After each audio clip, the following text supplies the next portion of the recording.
3, 2.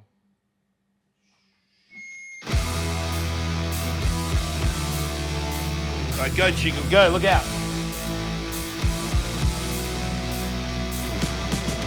My balls is totally moving, new and improving. Not that we can back up. I've got the heart and desire. My balls are on fire, ready to take us to the top. Welcome to the show. Did you know that your mom is a hoe?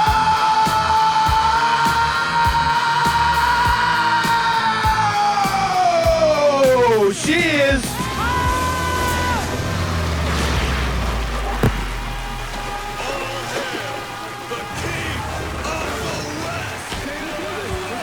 Chico, come here.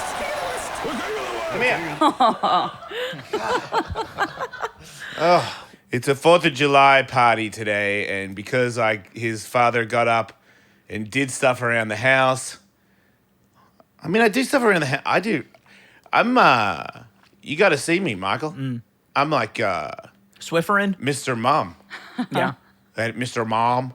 Sorry. I got you. Mrs. Doubtfire. I could do that. Like I could wear like a fat suit and titties and clean the house all the Right. time. I clean the house. When there's no kids involved, I'm not sure that still counts as Mrs. Doubtfire. Oh, I never Especially watched. if you got a glory hole in your bedroom. Hey, man, it's not put up yet, so but that is exciting. I got to tell you. I like the handlebars on it.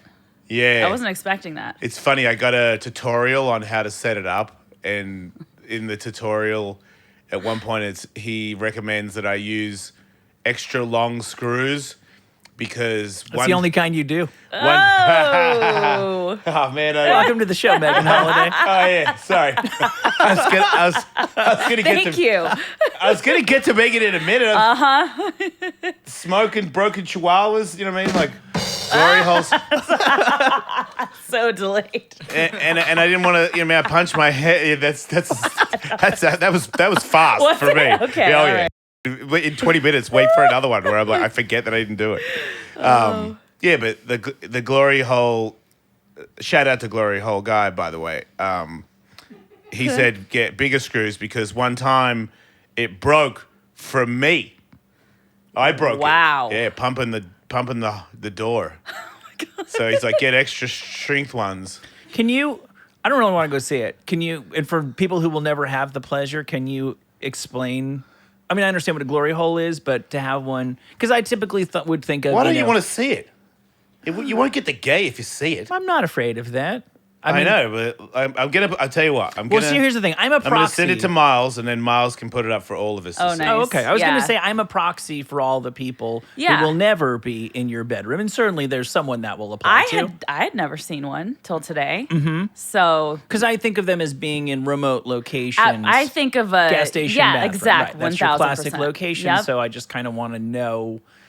Is it like a divider? Like if you're in like a hospital Nah. room that has 2 beds? Nah, okay, I'm glad you asked that. Right, that's what I'm here for. This is great. This is great. You're going to learn too, Megan. This is going to be exciting for you. Okay, wonderful. Yeah, you'll never use it, but it's still, you never know. I mean, if you want to, you can come over and use Hey, it. All girls right. can use glory holes. Yeah, It's I could put a 2023. strap Like, I'll on, leave, you know what I right? mean? Like, and you bring your significant Oh wow. other. Oh, I mean, Gmail sent me a warning that says this message seems dangerous, which I've never gotten. I've never seen the red box on Gmail before. Why does it say that? And I had Gmail when it was in beta. I am offended. wow. That looks very dangerous for See, sure. so it Oh, has so you play cornhole. Yeah. kind of. Yes. Yeah, see the handles? Those are the grips you hang on. Uh-huh. And then you pump the hole. Get it? Yeah, What if no, you're yeah, but I really mean, like, tall, where though? is it? So it's up against the closet. Yeah, because I haven't put it up. I see. But where will it Okay. be? There. Like I'll Up against the closet. I'll take that door out and then Yeah. I'll put that door on. So Wow. it'll open like a old school, old Yep. Western saloon door. Yeah. Yeah. And you'll hear, I'll you'll hear lock- this, it's got padlocks on the other side, so you lock it in. yeah. And And you'll then- be in there. Yeah, well, I'm not much of a reciprocant of a. Well said, yeah. I've never done that. Okay, got I've it, never done uh-huh. that. See, And yet, as the owner of a glory hole, it seems like it should be. Right. Like when it's a home game, you got to be the catcher. I know. Predator. I know. The analogy. I know. But maybe I'll put it. What about if I put it in backwards? So it's my glory hole, but my dick is. What if you put it at the front gate and then people could drive up and present themselves Right. to you? And you just see me naked on the other side when you show up. Yeah. The neighbors will love that. You'd be like the neighbor from Home Improvement, Yeah. only Oh my God. having indiscriminate gay sex. That was the other thing. He was like, like, How's YouTube on all this so far? pull it up. And wait, I don't know. Is that okay? I don't know. I don't know. I mean, it could be for passing. What could you pass through there?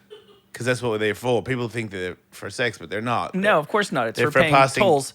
Yeah. it's a toll troll, booth. Troll toll. Play this toll, and you get a free ride Sure, got it. Mhm. to Yes. Glory Town, Ooh, Which is a Glory Town, special place. USA. that I made up in my mind, Yeah. and that's not bad. So you said you've been industrious and in keeping up the home. I clean poo a lot in the backyard, and I hose the water sprinkler things broke, and they don't want to fix them. So there's no water squirting in the backyard, and the grass is dying. So I spray the backyard and the front yard every day, and when I spray it, I make rainbows every day, That's great. and it's probably my most favorite part of my day. Shout out to the visible spectrum. Yeah. I don't think I've gone out there and hosed the backyard and not made a rainbow. I saw one on your Instagram. I make them on the daily. It was lovely. And to know that I have the power to make a rainbow whenever I want to, it feels good. It feels good. I feel accomplished. Like a human skittle. A little bit. That's great. So yeah, I'm probably more excited about making rainbows than having a glory hole. I feel like That's I'm a probably good balance. I'm going to rent it, Michael, so that people can go to Gloryville in their own minds, and they can make videos and have to pay me because it's my studio. Oh, so this is a money-making venture. Yep, it's a You're money- building a facility. Yeah, it's a Oh. business. Right. It's So like a is this- nightclub in your closet. Yes, exactly like that. I'm going to do bottle service. Airbnb. Yes. I thought you were already doing butthole service. I am, but it's been free. No, it's not free. No, that's right. Yeah, I charge. I'm making a lot of money out of that too. Oh, that's great. Yeah. Yeah. Turns out people will rather that than me podcasting, No, which is a bummer because I really like podcasting. I know. Yeah. I know. I'm pretty much just doing it for the passion now. Man, too. me too. Tony and I just live for it, man. It's just like what we do. Yeah. It's like funny. I know you're get living the enough. exact same life that I am, where I'm just like, I've got a schedule. It's like for who? Nobody, Nobody. and I can't decide if my wife doesn't know or if she's just humoring me. But I'm like, listen, I would love to help you with this, but I've really got to go down in the basement and talk to myself for an hour and a half. my I'm God. sure you understand. Yeah, serious stuff. She's like, meanwhile, she's talking to a professional mental health specialist who's like, it hasn't sunk in yet that he's finished. Give him time. Give him time. He'll figure it out. Hey, let's talk about AG1. Let's. Jason, if your cupboard looks anything like mine, it's littered with a whole bunch of different supplements that I bought because somebody told me this one is good, or I think I maybe need more of this in my life. And I've had the same ones up there for the longest time because like I forget to take them, or it's annoying. Some of them I get weird burps from them, and that's not very pleasant. I'm not sure what any of them were doing when I even did remember to take them. And I should probably clear them out and just put some more Crisco up there or something because they're not doing me any good now that I've got AG1 in my life on the daily. Michael, I drink it every day, and I feel great. You know? It's crazy. You can see what all of those minerals in my head. Pumping minerals. 750,000 of them. This guy was Bill Bixby until he found AG1. Now check out Lou Ferrigno over. Let's go. You know, AG1. I need more. Wait, I've got a whole box. If a comprehensive solution is what you need from your supplement routine, then try AG1. Power up, everybody. Turn the frickin' volume up because we're going full tilt off your AG1 face. And get a free 1-year supply of vitamin D and 5 free AG1 travel packs if you dare with your first purchase. Somebody throw me a frickin' promo code. I'm juiced up to the 9. Well, then all you need to do, Jason, is go to drinkag1.com. Oh, I'll drink it. /JES. You got that? That's the name of the show. Yeah. The initials of it, anyway. Can you repeat that back to me, please? Nah. Wait. I'm sorry. I'm pumped. Hey. Good. No one said it makes you smarter. drinkag1.com /JES. That's what you got to do if you want it. Get it. Up ya. Let's go. Megan, you're not finished. You actually get paid to talk into microphones. I do. How's that? I do. Is that fun? It is fun. Yeah, it must be. I remember that. Do you feel? Yeah, right. I barely do, but I do. It was remember. fun. It was But fun. podcasting is really hard. I had a podcast, but it's really hard to get people to give a shit about it. Yeah. You know, it's really hard. So, but you know, I mean, you guys 1000% have a much bigger following than I will ever have. Well, it's just different, Yeah. you know, because podcasting is narrowcasting, where you're very well known to a very small number of people. What you do is you're still a broadcaster. You're a Right. DJ, among other places, on the world famous K-Rock here in Los Angeles, which means there's millions of people who are familiar with you. They don't just necessarily all follow your Instagram Right, or whatever. exactly, Right, yeah. right. Yeah. You're a legitimate celebrity. I don't think so. You interviewed the singer of Silverchair, so I rest my case. did. At his I- request? Yes. When I saw that in our prep, thank you, Brianna, for doing that every week, I could feel Jason's heart breaking a little bit. Yeah, it was tough. For a second, because check it out. I'll be totally honest. This is how I like to live my life. I'm so busy that I just don't know what's happening until it's happening. Like I went to a podcast yesterday and I thought it was my friend Sarah, but it was another Sarah. And I didn't know until I got in the room and I saw her and I was like, wait, that's not, oh, okay, well, that's cool. I like her too, so that worked out. And then I get the thing for you, like a little bit about what you do or whatever. And I'm like, I already know you, whatever. But I see Silverchair and I just click on it. I just touch it because I go, Silverchair, what? And then it's like, and then I'm like, wait.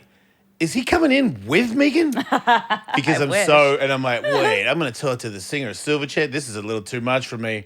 But he was serious. He is like, is he, like, this is between us. Is he gay? No, he is Not at all. No. Man. Yeah. He's Yeah. an artist. Yeah. He's Is that what that is? That's what Yeah. that is. Yeah. and he's Why just is he's a everyone very so- gentle soul, Yeah. You know? Yeah, almost gay. very sensitive. Yeah, your you soul's know? gay. But yeah, that See- was a wild experience. So for people who don't Yeah. know, at his personal request, you were flown to Australia to talk to him about a Silverchair record? Yes. Holy So crap. well, so what it was, so I've been obsessed with Silverchair since I was in high school. Like their album Diorama changed my life, which is the album that was like make or break for people because they were very grunge before that. And then Diorama was like, I don't know, like a rock opera, if you will, a little bit. It's a beautiful album. But anyway, so I had just been in touch with him throughout the years. I got to go and interview him and Luke Steele from Empire of the Sun. Or they came to the K-Rock Coachella house because they did their project called Dreams. And that was the first time I met Daniel. And, my head exploded. So we just kept in touch kind of throughout the years. So what happened was... You have the hots for you or something? Oh no. Okay. Yeah. He dates like supermodels, like very. So? You know what I'm saying? Like. So what? Did you have the hots for him? No, I'm not the kind of person that ever wants to. I don't ever see a famous person or, someone in a band and go, I want to fuck that guy. Like, Yeah, for sure. I'm not that kind of person. I get that. I just never know Yeah. somebody that you really appealed to you when you were Yeah. before you were a professional. Mm-hmm. I totally understand. I respect that there's plenty of male fronted bands that you like that you aren't sexually attracted to. I was Right. just curious if you were down for the concept album. Sounds like you might have been DTF as well. No. When I really like respect someone, I'm just like, you just stay Yeah. over here. Nice. Right. You know what I mean? That's a good policy. But I'm in a very happy relationship now. I see. All right. So basically, his brother ends up reaching out to me because I had seen that Daniel had gotten into an accident. He was drinking and driving. He ended up head-on collision into a car. And Oh, wait. Nobody died, did they? No, they did not, Okay, luckily. But it was very serious. And, obviously he was, got into some trouble legally and all that stuff. So I had kind of reached out and said, just want to check in, make sure you're doing okay. If you ever need someone to talk to, because I've been sober 7.5 years, I'm, here for you, whatever. So then his brother reached out and said, hey, we want you to come out here and interview Daniel about everything that happened and talk about the new album and just be here, for like a week to, they had like this whole gallery at this museum, just kind of going through Daniel's whole career and stuff. So I really got to get immersed in it and actually go to Daniel's house to interview him. And it was one of those experiences in my life where I just could not believe that it was actually happening, Was that his house in the interview? Yes. So he's got a lot of money. Yes. Yeah. I mean, he made that 90s music money. You know what I'm saying? Yeah. Yeah. Yeah, I paid for that house. Yeah. You bought the Silverchair album? Pretty much. Wow. Oh, yeah. No, I bought it on iTunes. Did you you double ever... dipped? When I drink, well, I don't drink anymore, but I used to like to end my night with several renditions of one Silverchair song over and over and over and over until I pass out. Oh, yeah? Yeah, my ex-wife would tell me about it in the morning. She said she could hear me downstairs. What was usually the song? Tomorrow. Just, Oh, nice. Yeah. all day. Yeah. It's my anthem. Had you ever seen them live? Nah, because I didn't like them. I didn't like they were gay. What? Yeah, I didn't like them. I didn't like them or Nirvana or any of that stuff because there's different me's through the decades. But when they showed up, I was like AC/DC, Metallica, Slayer, Danzig, Corrosion of Conformity. Yeah, wow. Man, you're so awesome. Like, CLC, man. Like, Yeah. really ridiculous. Right. Pantera, Yeah. a handful. Infectious Grooves? Like, late, that was nuts. Okay. They started to crack. Started to crack, and I was like, you know what? Maybe metal can't be funky. Yeah. Maybe Infectious Grooves isn't gay, See how hard it was for me to just be me? Because I was absolutely positive everything I was wrong. So I stayed tough as possible. So Silverchair, when they came out, I was like, yeah, right. Yeah. Lame. But then there were I think it was when I started to get drunk and sing classic 90, like Guns N' Roses or The Cult, where I didn't like The Cult, but it was fun to sing The Cult really drunk. Bon Jovi. I don't like Bon Jovi. I never liked Bon Jovi. But Living on a Prayer, I'll sing it like full pelt, everything I got. Oh, yeah. Just it was just fun to do. It is fun, yeah.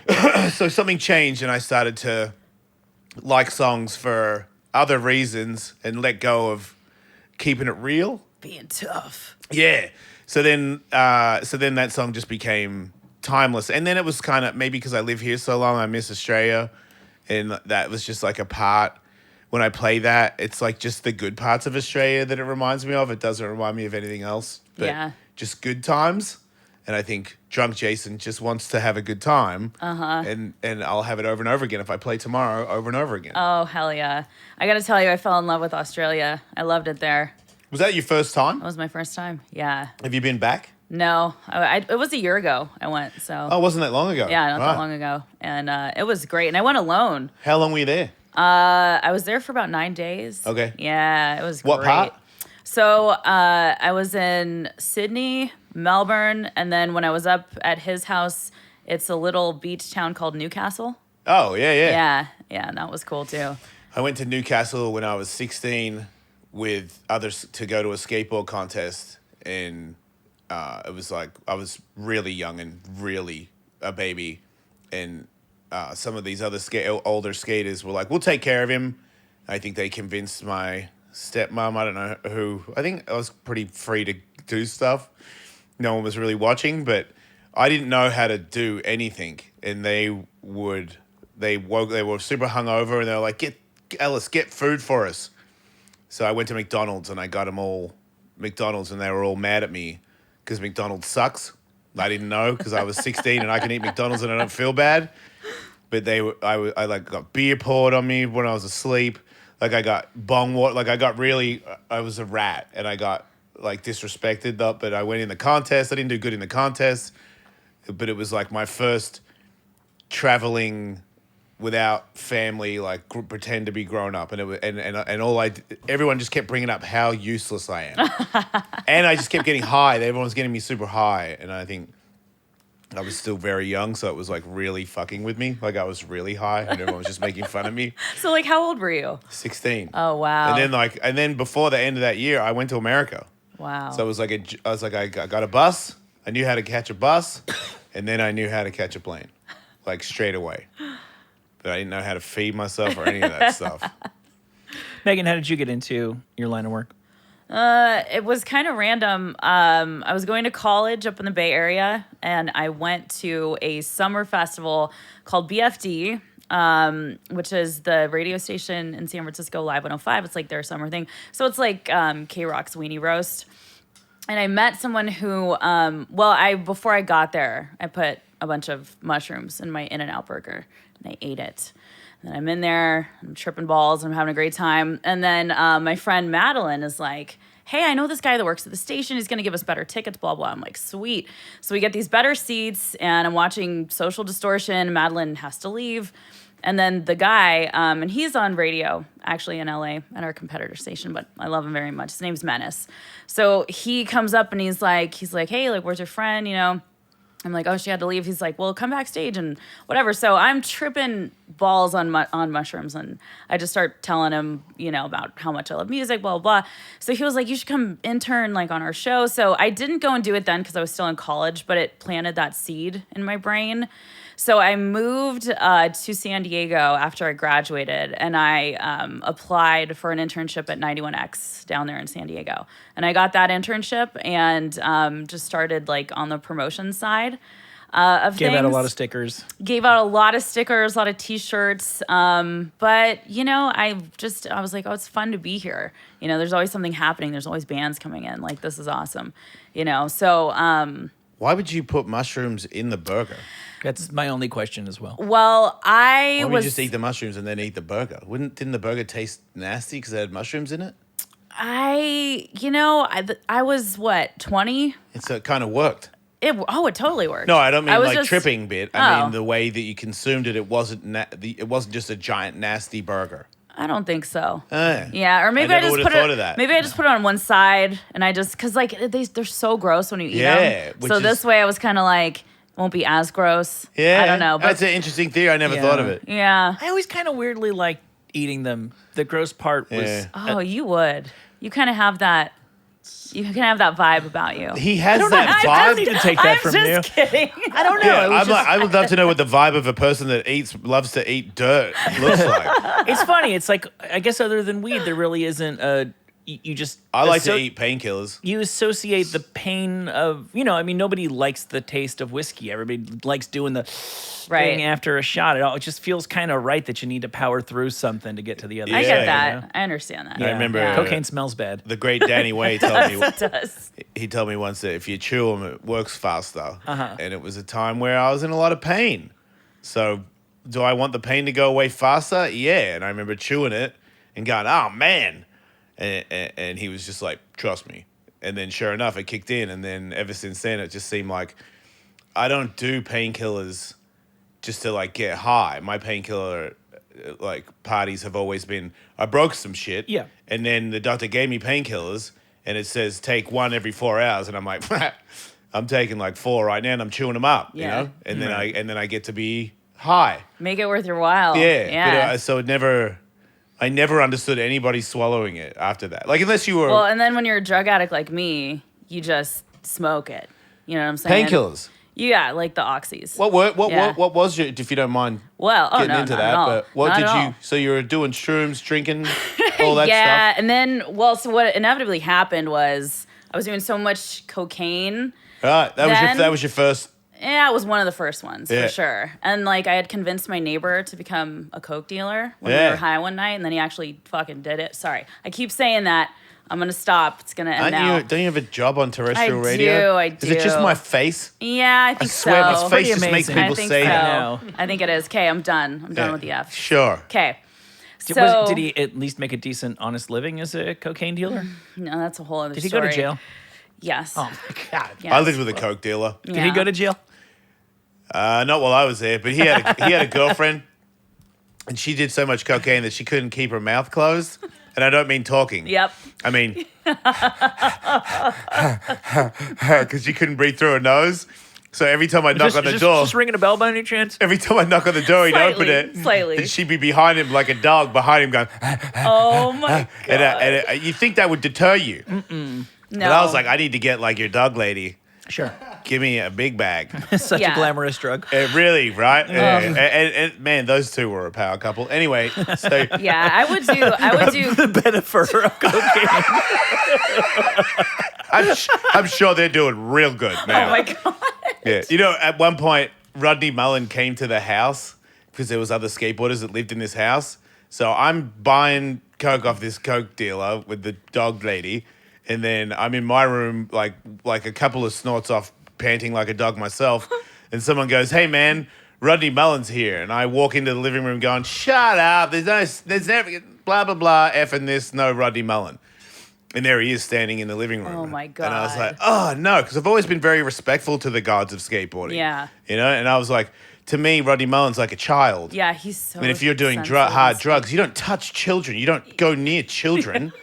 So when I saw Rodney Mullen, I was like, oh, I'm so sorry. And I went immediately back into my bedroom and hid from Rodney Mullen because it's disrespectful to be that coked out around Rodney Mullen. Yeah, it is. I agree with that. I think when you're a person who gets really messed up, it's not You know, uncommon. he knows that and remembers it. And he's like, you know, he was like, no, not a. Yeah. Totally saw what you. Respected it. Yep. You got out of there. You Yeah. didn't want to. Yep, it was good for you. Thank you. Yeah. I think at my worst, I did kind of keep two separate sets of friends, and there was only so far I would go with one set, and the other ones I could fully pull the ripcord. Yeah. Oh, yeah. Absolutely. Or you just get to a point where you just have one person you do a lot of drugs with, and then you just never leave the house. So There's you that went too. from coke to painkillers. Yeah. So I inevitably went to kind of like taking Percocets every day to then like the little 30s of Oxy. Yeah, The little blue ones, and you like crush them up. Oh, and yeah, smoke blues, 'em. yeah. And then if you could find the 80s, the Oxy 80s, which they were selling for like $100 a thing. Yeah, And those you'd were like good. suck off the time release. Yes. And then you'd run it. And that got me higher than any heroin That's I've right. ever done in my life. I did Yeah. that. Remember Yeah. when I caught that shark in an 80s heart? Mm-hmm. That was when there was this crazy fisherman guy that had painkillers and all kinds of drugs on the boat because we were like up for 3 days on the boat. And I remember he said he like crushed them and did a huge line. And I was like, man, that's a lot. And he's like, it's mellow. They're time release. And we all quoted him for weeks after it that if something's difficult, we just go, it's time release. Because it made he snorted it. He crushed it and Yeah. snorted it. Yeah. No, they're not anymore. No, They're not. Yeah, and then at one point, I remember there was like a real big fish. I don't know what kind of fish it was, but it was like a like a groper looking thing. Not a shark, but like a giant fish. I don't know what kind of fish it was, but Sunfish? Is that a thing? Maybe. Am I making that up? nah, that sounds about right. All right. Like, Can we get a picture of a sunfish? 4 foot wide, like a giant thing.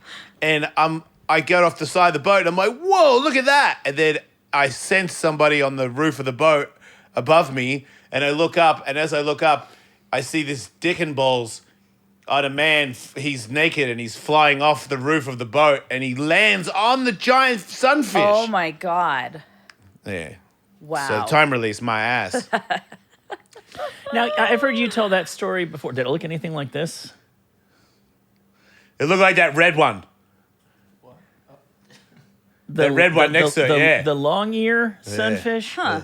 'Cause it was bright. It was a beautiful color. Here's a dumb question. I associate, I understand people can stay up for days on end on stimulants, cocaine, speed. I don't associate painkillers with staying up for days on end, but I've never really abused them. Is that a thing? Yeah, you can. I mean, I mean, I don't know. I feel like For when me, you not drink- really. I think there were we were doing other stuff. Yeah, okay, well, exactly. say no But more. I- Yeah. but and I still- was doing speed with that too. Right, because Yeah. didn't you eventually get into meth? Yeah. Right. Yeah. I did that. I talked about that recently because a it's the comedian worst. talked about it, and it made me I accidentally did meth. Okay. The first time You I thought did it was it. coke. Yeah, I don't really know what I thought it was. It was more of a there was I'm this just guy. gonna do what's in front of me. There was this guy that it was when I was like secret gay still, and I met up with him, and he had an apartment, and he was like, I don't know, I don't want to do. He had an accent, like an Asian accent, and I remember that he lived on Gatna because he would always say it in a way where I would copy him because I always thought it was such a weird way to say it. What is it? Gardner. Oh, He lives on Gatna. Oh my god. Yeah, and he would always refer to his hole as the P word. And Sure. it was the first time I ever heard a man call his thing the P word. And I was like, no, it's not. You know what I mean? Like, why are you saying that? He's like, and he would say that in a weird way too. But he's like, you like smoke or whatever? And I was like, yeah, sure. I don't know. And it was like a glass pipe. And I was like, oh, fancy glass pipe, And then This must be the finest tobacco. I remember I took a big hit and I went, and I held it in. He's like, no, don't hold it in. And I was like, well, you don't know how to smoke, dude? Like, and I was like, oh, no, I'm holding it in. And then I realized, like a few moments later, that was not. As you're blowing smoke rings. Yeah, It was meth. yeah. But I got into it a little bit because of it. And I Yeah. remember there was a couple of times there where I'd done it, and then to go to sleep, I had to drink ridiculous amounts of red wine because I wouldn't do the Xanax. I wouldn't cross the streams because I knew that kills people, and I just would always assume that whatever amount that I did, don't do a downer after whatever you did that was up because you just do too much. Yeah. And if you cross them, you're gonna wreck yourself. So instead of doing that, I would opt to do bong rips and red wine, and it doesn't work anywhere near as good. No, it doesn't. So it's just Yeah. hours to the point where I was like, so I'll do the meth, and then that will trigger this insane binge of wine and weed or cigarette, like like whatever I can do, just keep moving. Yeah. And then just wake up feeling like such dog crap. Oh yeah. And then I had jobs. I had a job. I was on a red carpet the next day. And I remember it was Fred Durst. All of a sudden I'm talking to Fred Durst and I'm like, oh, I think I'm going to faint and vomit at the same time. Oh, God. What a, And he seems like a guy who comes in hot on a red carpet, Yeah. especially in the heyday. yeah, I was like hanging out with Diddy and Dana White and Vanderlei, like all these people. And I was like, oh, meth was a bad choice. Yeah. That's always a bad choice. Yeah, I was in a full-on, like, before I came home and went to rehab, I was in a full-on psychosis. Because after a while, I ended up getting hired at the station up in San Francisco from that guy, Menace. And I worked there for a long time. And I got fired because I was stealing from the company. How? Tickets. there To you go. sell for drug money. Yeah. Sure. Which they know because Nice. the parent company of K-Rock was the same one. So when I got hired back at K-Rock, I went in and I said everything that I had done and that I was in sober living and they were taking a gamble on me, and I apologize, obviously. So, but yeah, they had an HR file on me. Yeah. And they gave you a second chance. They did. That's They awesome. Did. Well, Yeah. they must have a little bit of a track record there. I mean, the only one I know off the top of my head, Mike Catherwood, obviously Yeah, transitioned and Jed from the being Fish. the worst. Right. Yeah. I mean, that's going back to Yeah. old school. Yeah. So they've been helping DJs get dried out for 50 years Well, now. they knew Absolutely. Yeah, absolutely. You can tell you're good people, Like Catherwood, I don't know him when he was on the drugs, but he's a good soul, Yeah. Right. And when you know that, when you can read that in people, it's easier to want to give them a second chance, If someone's just a turd, and they, it's like, yeah, fix me so I can turd on you as soon as I get fixed. Yeah. Those guys and girls are easier to like, I ain't giving you another chance. You Yeah. don't even want it. Absolutely. But when someone's begging for it, they're like, please help me. And I was like literally like 60 something days sober, and I was in a sober living. I was like, just rocking it on the top. Do you think bunk. that helped you stay sober by them, yeah, right? So they really definitely. did gave you a shot at life again. They did. That's pretty cool. And I'm super grateful, for that. So And you got their back for life because of it, right? absolutely. So Yeah. psychosis, yeah. you say? Oh yes, thank you. You're so good. my job. I And was trust like, me, I if he forgot wasn't where I here, was we'd we'd be screwed. Yeah. Panda As Yeah, long as 'cause one of two us hours. remembers, because on the last show, I was totally like- forgot what I was. I was- As long as one person keeps, it's a lot like doing cocaine. As long it as is. somebody's going to reorient the Yes, conversation, we can thank do this you. all day. It's 4th of July today. Happy Not for 4th. anybody, almost I know, but anybody I'm who's just enjoying trying it. to But tell yeah, people. Yeah. I know what day it is. You have That was a that small going for flex. yourself. Continue. Okay, so I, got fired Psychosis. from the radio station and then lost everything. Like Yeah. living in the car with my ex-boyfriend at the time, staying on friends' couches. It was like really bad. Pawned everything, that whole deal. So finally, we managed to kind of just like get on some methadone, Yeah. and then Wait, and methadone works for meth. no, methadone's for opiates. Okay, but weren't you on meth? About to get on meth. Oh wow! So it was like, Oh, so it was like you did heroin and then Heroin. you jumped to meth. because of it helps. Nigga, you don't look because dumb. it helps with the dope sickness. That's why. Yeah, but that's still And I needed stupid. energy. I'm not saying I'm bright. I'm Get a- not get by a any means. coffee, I'm you saying know? I'm a drug addict. Yeah. Yeah. So I Wow. I start working at a winery, which is like an awesome job when you're an alcoholic. And That's why so many of them do it. yeah, right, Yeah. right. And so I'd been working there for like almost a year, and I was doing a lot of meth. And so I was already like every day I was like in the winery. I was like printing out like I was doing like my deep dive research on like I was convinced that someone that had just moved in 2 doors down from our winery was like CIA operative, and then what I man. ended up finding out was like somehow they were involved in building like military weapons or planes or something for the CIA. So I was like, I knew it, Wait, if I can pause you right there. Yes. So you're doing lots of research. Yes. That's what you do when you're on meth. Either from the way it appeared to you at the time or the Mm-hmm. hindsight of clarity now looking back, like what were you actually, was it like finding a milk carton in his garbage and saying this means something? Like how did you connect those dots? It doesn't have to make sense. Just tell me how. You're damn right. It doesn't You have to make d- sense. It And I know it doesn't- won't. It doesn't make sense. You're in such a state of paranoia Yeah, all but that's the such a time. specific conclusion. How did you have your eureka moment? CIA I weapons.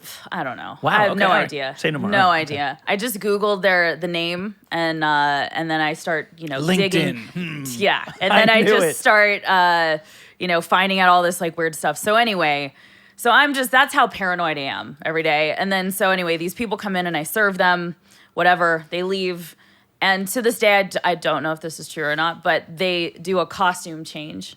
And they come back in for me to serve them again. And one of them, the men, has drawn on freckles on his face. And I just remember like looking at him and I'm like, this guy has drawn on freckles on his Yeah. face. And I served them again, and it freaked me out so much that I just closed up shop right then and there, and I never went back to that winery again. And then I was in rehab like 4 days later. That was a good idea. Yeah. Yeah. Can I it tell was, you it though? was. I feel like I can sort of make sense of that and tell me if I'm wrong here. But our brain obviously has the capacity to make up same guy, but freckles drawn on, because that's dreams. That kind of, you can easily have, it was Tony Hawk, but I don't know, he had these weird drawn on. Right. That can Yeah, So like totally. your brain has that ability. You were just blurring the line between fantasy and reality. Well, and I, at that point wasn't sleeping a lot. Right. You know what I mean? That was and your I was dream. You like, just happened to be awake. And I was like 100 pounds. Like I was like barely eating, like barely sleeping. And so that's why I always say I have no idea to this Yeah. day what really happened, but that was Yeah. my experience. I remember reading in Slash's book that one of his rock bottoms was, I think he was at some resort or something, and he was convinced that there were thousands of miniature predators chasing him around everywhere. Yes. Yeah. You gotta have a because- nap. When that happens, you gotta take a nap. But I It's think such an like awesome part of visual, 'cause I your, picture like- just little hymns, really. Oh yeah, but I think it's a part of your subconscious is like trying to get you to stop and just trying to tell you like what you're doing is not good and just to freak you out enough to where you'll stop doing it. So you don't do that anymore. I don't. That's yeah, great. yeah. It's been 7.5 years sober. Best thing I ever did in my life. Yeah. You sleep great, don't you? I sleep great. that I wonderful? don't wake up hungover ever. Isn't And I that love nice? that. Yeah. Love Mornings that. are great. You're in Los Angeles. Yeah, they are. Makes no sense to be a night person in LA. You can make rainbows whenever you want here. That's right. That's very Just true. add water, you guys. You can buy a glory hole. I know, with Yeah. handlebars on it. Yeah. Man, you're coming up with a lot of good things to do in Los Angeles, Michael. You're making this town sound really cool. It's weird. I listen to other shows that they're like, LA this, LA that. I'm like, I make rainbows and have a glory hole. I don't know what the problem is. It's pretty cool here. Just Tony Hawk has a ramp that I can know. ride. I got a key to Oh, it. that's Like, so what are we cool. talking about here? My Yeah. pool's ready to go. I got virgin pina coladas. Woo! You know? Oh, the agony of California. You dickhead. yeah, get your heel off my throat, Gavin Newsom.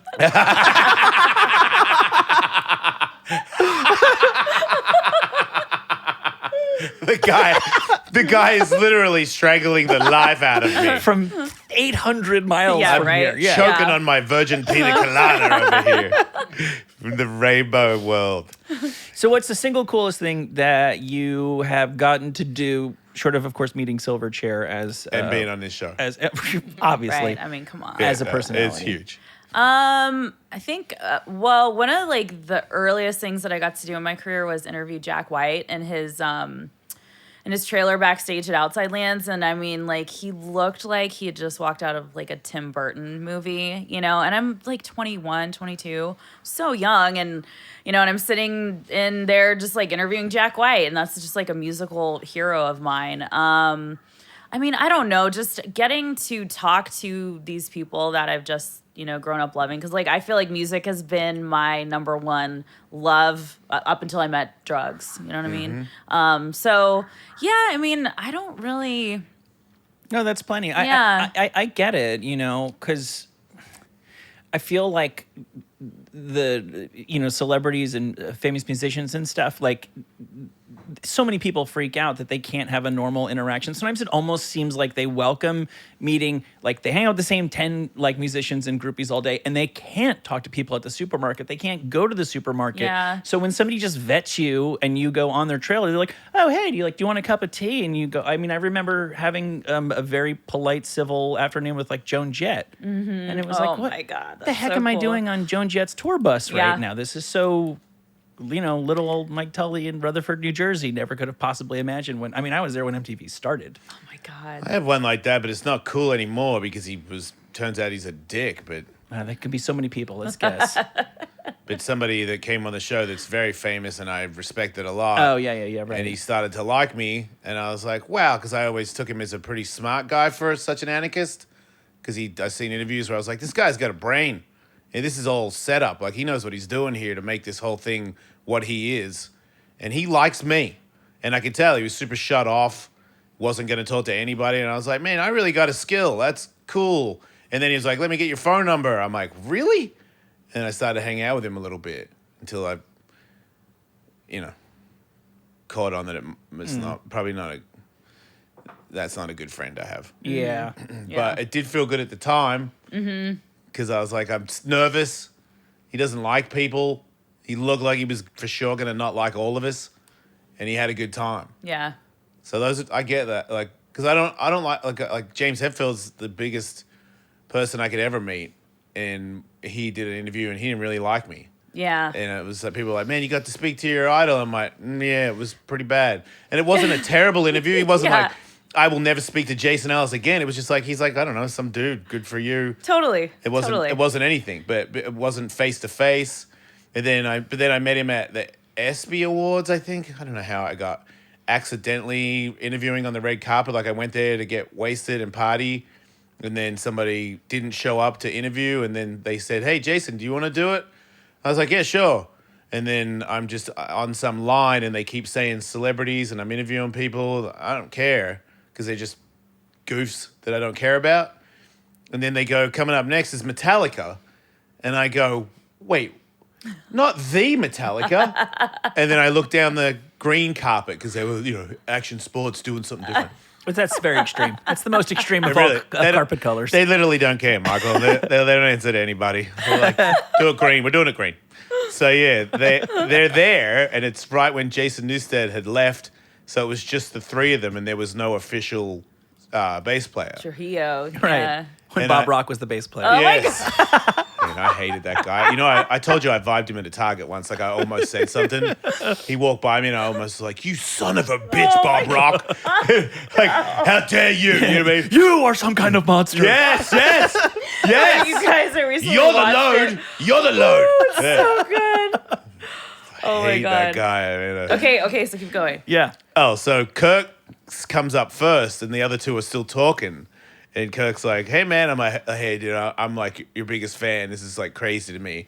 And I'd been given jewelry, so I get the announcing gig, and then all of a sudden I'm in a hotel room, and somebody comes in with a suitcase full of jewels and goes, "Do you want to wear some of this on the red carpet?" And I was, I was listening to Jay-Z and stuff.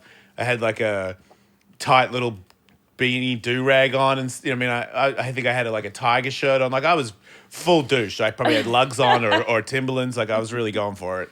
And they go, "Do you want some of this jewelry?" And it was like diamond crosses and like $100,000. Bling. And I was just like, "Yeah, I'll take that and that." So now I've just got all this jank on that's not me, but I don't care. I'm like, I don't believe in God at all. I got a diamond cross on. So when I go, "Hey man, I'm your biggest fan," Kirk goes, "Are ya?" Are you sure? And I go, Well, and on red and green carpets, every douche says that to every single Right. person. You Yeah, had I that guess working you're right, against too, you. yeah. So he questioned it immediately, and I was like, "Oh yeah, I'll show you." And right as I said that, Lars and James came up, and I was like, "I'm just about to show." He doesn't think that I'm your biggest fan. I'm about to prove you wrong. And I go to start pulling my pants By down having sex with all three of you. because I've got Metallica tattoo. I got Metallica. I'm gonna do you I love until you, you love Tully. me. You're awesome. So then Would Bob Rock do this? yeah. I'm about to be your muse. Your bass player. Yeah. You're No. gonna mix me out anyway. Yeah. I did not say that. But I pulled my pants down and Oh my they went to God. back off because they thought I was just going to pull my dick out. I Oh think. my god. And I showed him the tattoo and Lars licked his finger and rubbed it. And he was like, "Whoa, that's real." And I'm like, "Yeah, it's real. What are you talking about?" And then James goes, "I thought it was going to say Met." And I was like, "Oh, he made a little dick joke." And I remember like it killed me because I'm like, "James, I just want James to like me. Yeah. I don't care about the rest of them. I mean, I do, but James is more important." And then I somehow introduced them to the Rock Lock. And they were like, "What?" I'm like, "Rock Lock." Because I did the interview. And I was like, "Rock Lock." And they're like, "What is a Rock Lock?" And I was like, "Go like that."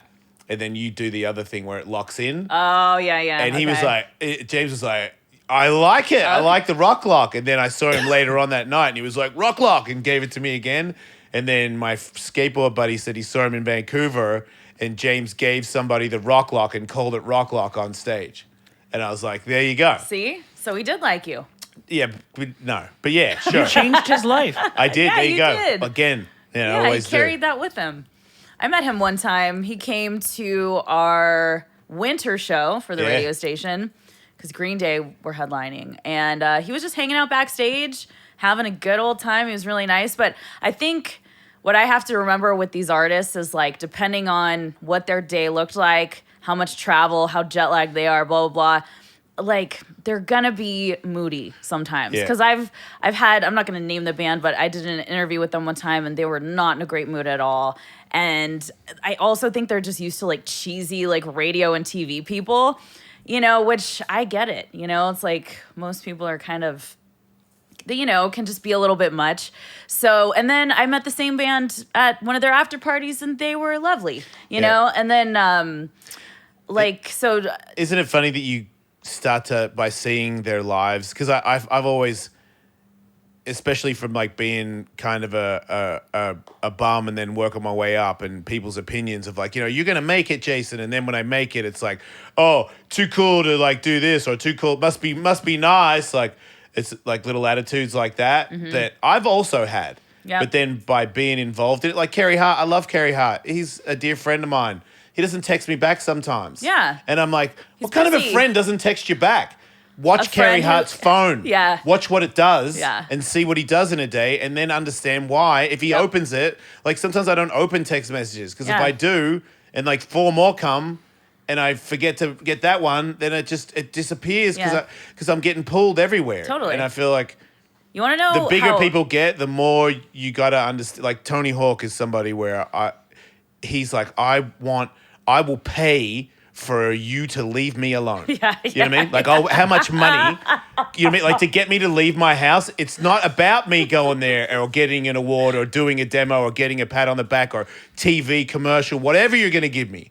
It's my time. Mm-hmm. Like, and somebody he's such a good father and a good person that his priorities are in order, but he's because of it, like because he regrets. Like there was a time where he was younger where it was, they're asking me to go to New York. They're asking me I've got to go. And he would, like his wife would be like, why? Like, why? And question it. And I remember being on the same, like, what do you mean question it? Because they asked me. And it's like, why would I not go? Because at one point, nobody asked me to go anywhere. Mm-hmm. And now that the iron's hot, I'm going to strike. But there comes like how much money, how much fame, how much Right. popularity do you want versus your family, your kids, your friends, your life that you like which is it worth giving up? And I feel like when you see how busy those people get, and it's like you've got a manager and you've got an agent, and you've got an assistant. I'm like, yeah, and they're pulling you everywhere. Yeah. And when it's hot, it really is crazy. Like sometimes it'll be like, you're gonna have 4 hours sleep. And then you're going to do like a bunch of shows and you better be bubbly, Yep. and it's like, well, then tomorrow I get a break. Well, we could have, but this one show showed up and they thought, and then next thing you know, you're doing this thing that people from the outside will be on Instagram, you're soft, blah, blah, blah. And it's like, if you did it, just like I know if you work in the oil mines, you work in all these other places where real work is happening for many, many hours. You don't stop. You don't get that much sleep. You get up early. You do it again. Like, I respect that. I understand it's very hard. But because, like, okay, so you're digging holes for a living and you're not on Instagram getting 1 million likes, it doesn't take away that it's not hard. Right. I'm just trying. It's like, like it must be nice to be a pro skateboarder. Do you know how hard it is to be a pro skateboarder? Yeah. It must be nice to be a rock star. I don't know what it's like to be that good at guitar. I don't understand how you can sing and play and write all those songs for that many years. And it's like, it must be nice because you're flying in a private jet. You do it because you could have. When you wake up when you're a little kid. I remember Dave Mustaine had an interview talking about how he played guitar for 7 hours every day in his room, 7 hours without fail every day. You don't know what that's like. Like not many of us do, where you just give your whole life to something to the point where even the Silverchair interview where he's like, I didn't have a childhood. Mm-hmm. Like he did. But it wasn't a normal one. And, Right. and when you don't have a normal one, you really do crave it when you get older and you see kids live a normal one. It's you crave it because you go, you know what? Was it cool? Was mine cool? Yeah. Especially look good on video too. Yeah. But was it healthy? Am I a healthier person? Am I an easy person to deal with? Because that interview, I'm a small famous person, so my scale's little, but it's big enough to understand that it takes something. Like you think you just get, I'm famous, I'm successful, I get paid. You lost something that you're never going to get back. And if you're like a grounded individual, it's sad to realize that because you're a shit of a person. You got to do all this work now because you don't know what it's like to care or be there or be consistent or because no one ever showed you any other way. You're just flying off. Oh, I can't handle it. I got to go. I got to do stuff. Those people get lonely. Oh, Because yeah. in the end, we don't want to hang out with you because you're kind of hard to deal with. Yeah. I feel like that's from the outside. It's easy to go, blah blah blah blah. Exactly. But I think people should realize that it's tough. Everybody's got it tough. Everybody. Yeah. Everybody Even- hurts sometimes. Even Elton John, Everybody hurts. Yesterday, I interviewed the band Fall Out Boy. Yeah. And one of their members, Joe, recently took a step back. I mean, the band just put out a new album, just announced a new tour, and he put out a statement saying, I got to take a mental health break and step back for a second. And then he did that, and he came back in. And, and I was talking to them yesterday, and they were just kind of talking about you know, because he said he was doing much better, blah, blah. But back in 2009, they don't want to call it a hiatus, but they just took time to focus on their lives because they were just saying, you know, like Pete Wentz was saying, you know, I would be in Tokyo, but I didn't feel like I was in Tokyo because we were just in our hotel. It was like you're just going from airplane to bus to hotel to venue and doing it all over again.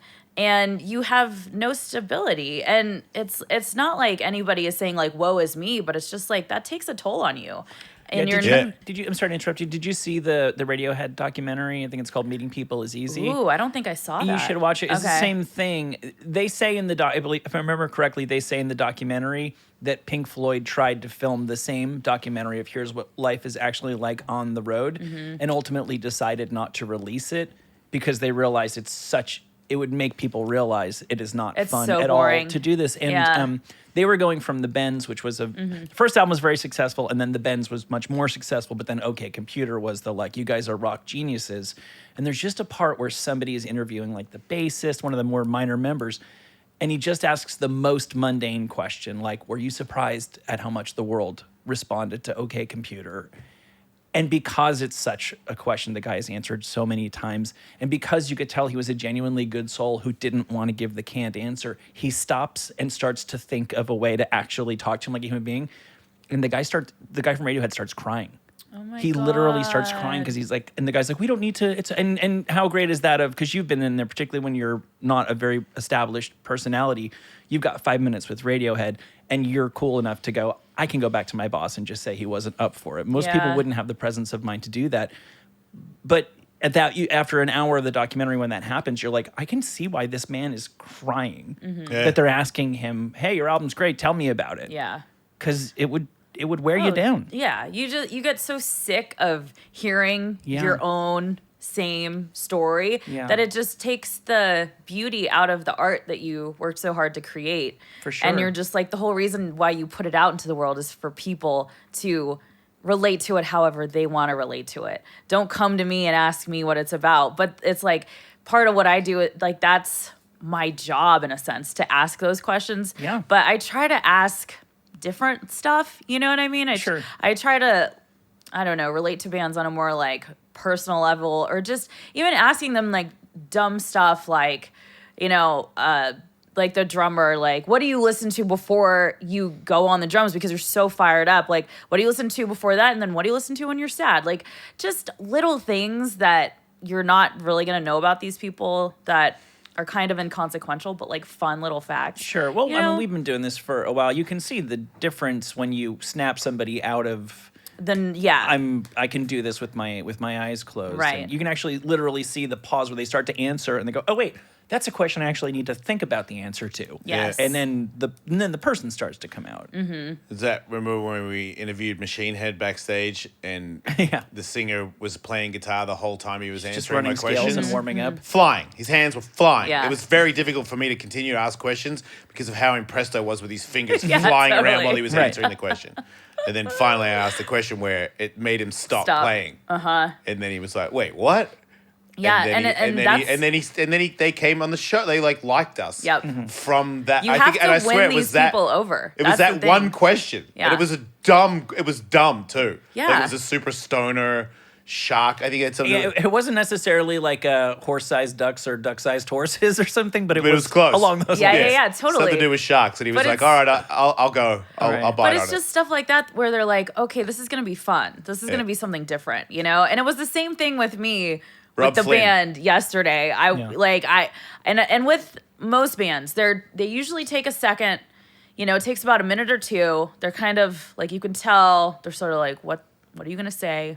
How dumb is this going to be? And I'm like, oh, you wait, you know? And then after a couple minutes, they're like laughing, they're joking around, like, you know, and that's a really good feeling to have. A lot of pressure before that happens, though, right? Yeah, there definitely is. But me I too. just always feel like as long as I'm being my authentic self, that's all that I can Yeah, be. And yeah. if they don't like my authentic self, then that's okay. Yep, you you know? are right. But like, I'm just gonna do as much preparation as I can, and then go from there. you Has know? anything gone bad?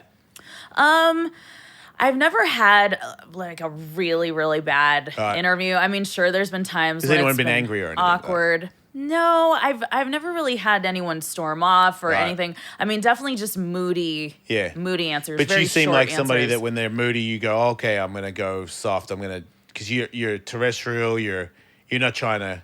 Well, cause and a- the a- other thing too is I'm kind of like, if you don't want to be here, then we'll make this really short. Yeah. Because I don't, I'm not gonna make this go out all long Yeah. if you're not gonna give any good answers. Let's make both of us look good. Yep. So, but I would say for the most part, bands are pretty professional and they're pretty good about putting the most talkative members into the interviews or whatever, stuff like that. Have you ever interviewed Johnny Rotten?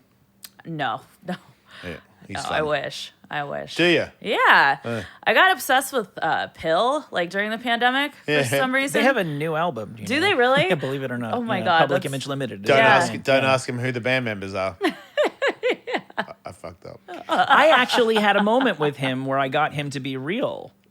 and he was being nice. Yeah. Because there is that side. I've seen it. Absolutely, because I said to him, and in retrospect, it was like naive to think that this was going to be okay, but I was just dumb enough for it to work. I said, it's so crazy to me that you were greeted as this like sea change from everything that had come before you in terms of the attitude, in terms of the image, in terms of the lyrics, in terms of the way you presented yourselves, of course. But if you listen to Nevermind the Bollocks, it just sounds like a rock album. It's not hardcore or anything. And he's like, I would have been really angry for you to say that in 1977, but listening to it now, I think you're right. I'm like, Yeah, wow. Yeah, Such a yeah. ballsy move. Yeah, really, That could have though, backfired really. so hard. Yeah. Yeah, seriously. I was so nervous. He's like, you seem uncomfortable. I'm like, I'm fine, Johnny. Where, Yeah. Because how'd you- you get to talk to him? When we were back on Sirius, because Oh, he was on the show, wow. but I had to do some other thing with him, like as a DJ. That's a on bummer Faction. because maybe you could have stopped it. He wanted to fight me.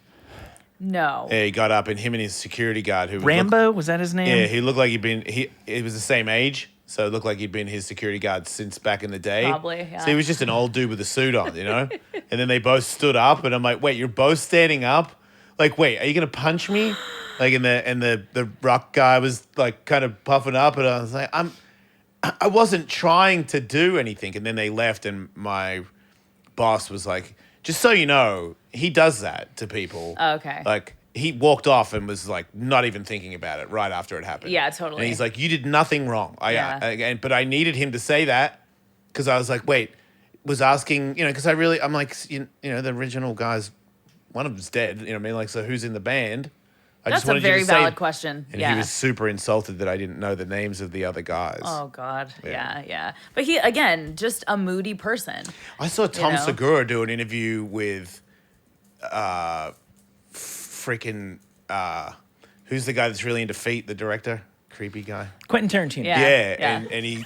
And he said at the very end of the interview, he was talking about his new book, and how he loves it. And he's like, well, so far you've only discussed the first 3 pages. And then he broke him down and was like, yeah, he hasn't read it yet. He's in the middle of it. He's like, well, you're in the middle of it, but you've got 3 pages in. And it's Tom Segura, who's a very intelligent man yeah, he is. who runs a very Seems so nice, like too. professional show. Yeah. And Quentin Tarantino is putting you on blast at the end of the podcast because you didn't read the whole book. Oh, I was that's like, painful. dude.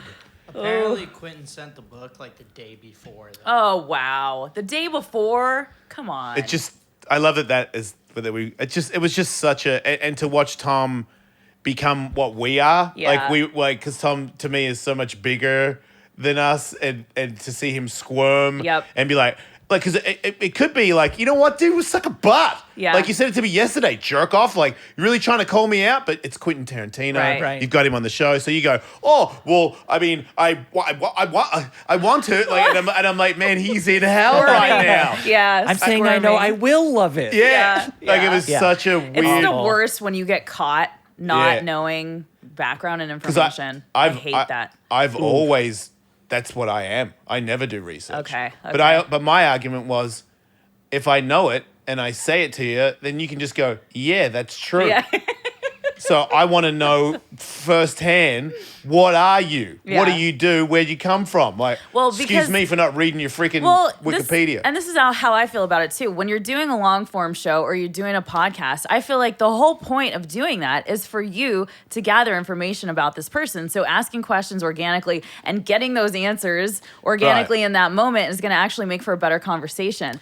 But when it comes to a radio interview, gotta be fast. they expect Yep. you. Yeah, you have to be fast, and Yep. they expect you to like know all the information. But I mean, you know, it's like we all make mistakes. I was radio raised like what I was doing was the opposite of what you should be doing. Right. But I was getting compliments for it. Yes. Like when I became a DJ, they were like, "You got to talk about these bands," and I was like, "This is the worst band I've ever heard in my life."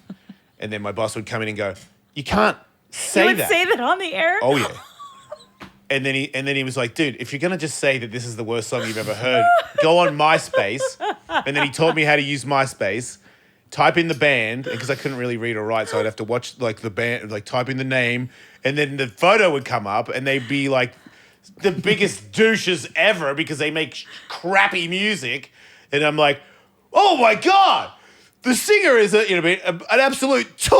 Oh my god. So now I'm wrecking them even harder. Yep. And I remember there was times where he'd be on the glass door. He'd just come up to the glass door and look through it at me. Oh my god. And I'm like, "This guy, blah, blah, blah, blah, blah." And he's at the door and I'm like, "And I'll tell you another thing about it." Because I was still a pro skateboarder and I was not good enough to make real money out of it anymore, but I was still in denial. And I was like, "If you fire me, don't think I won't go back to San Diego and just be a pro skateboarder. You don't know who you're talking to." So that attitude let me get away with it. And Yeah. then bless Will's heart for not just calling New York and saying, "Fire this guy."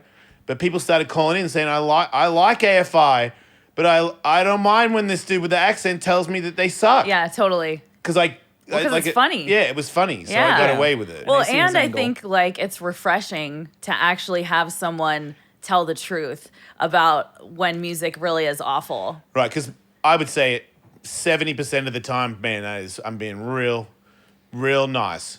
Real Yeah. on it. 70% of the time, I was right. Mm-hmm. You know, like they did suck. Oh yeah. And they did need to be called out. Do you know how like, many bands Disturbed I've needs to be had called to out. play that What? you know? I've got the what? No. And the thing is, sometimes people think I choose the music that I play. Yeah. You know, and It was very apparent that I didn't. Yeah. And I'm just like, you'll know if I love an artist that I'm playing because I will go off on it, or if I'm just Yeah. like, that was a blah, blah, on to the next thing, you know? Yeah, There's just- because that's the way you're supposed to do it. Yeah. Well, that's yeah. that's Because called I have to be. professional.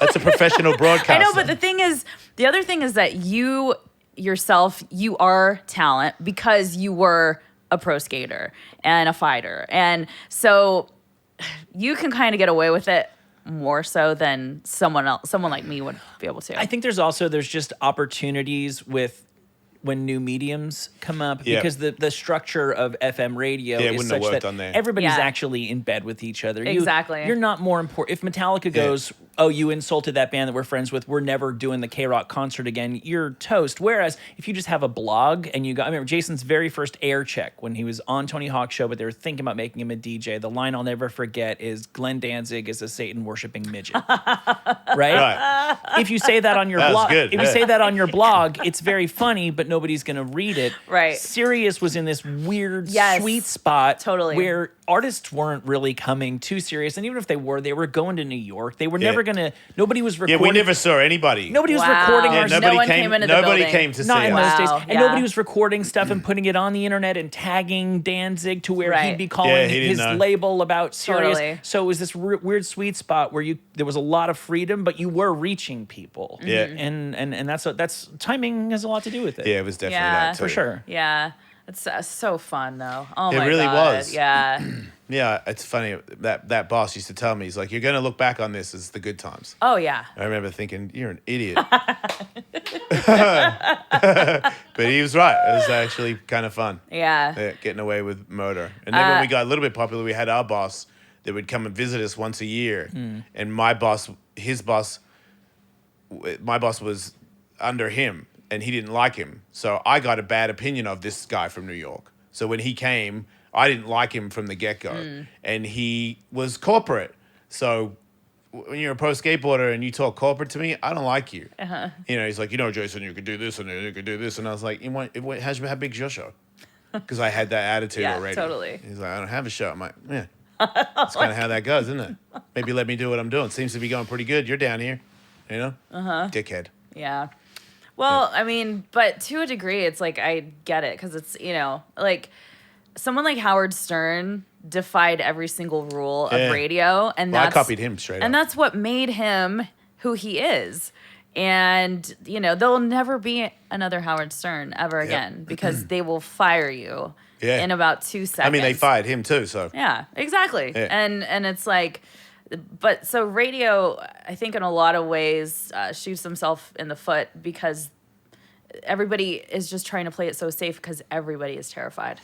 It's a weird world where bosses and people just ask questions about your life and tell you to do things, and you're getting the check, so you kind of say, yeah, sure, how high? Like I went to a doctor the other day, and they asked me, like, how much do you weigh? And I'm like 212.